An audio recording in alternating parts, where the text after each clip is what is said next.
Dans cette affaire, je pense qu'il faut différencier la forme et le fond. Sur la forme, et je ne vais pas vous dire le contraire, c'est très regrettable. Sur le fond, si on regarde de quoi on parle, d'abord, il n'y a jamais eu de dissimulation de Jean-Paul Delevoye. Il a fait toute la lumière sur ce qu'il avait oublié de déclarer. Dans l'ensemble, les postes ne posent pas de problème. Quand on parle d'un dirigeant bénévole de la fondation du mécénat de la SNCF, ça ne pose pas de problème.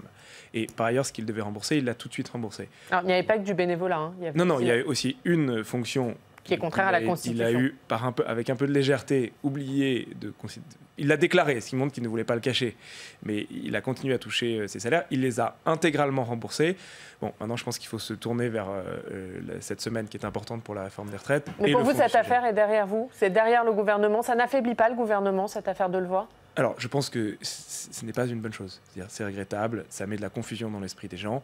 Maintenant, je pense que c'est au regard de l'enjeu de la réforme des retraites, du système universel et de ce qui va structurer une partie de l'économie et de la société française pour les 30-40 prochaines années, c'est assez minime. Maintenant, je vous concède que c'est regrettable.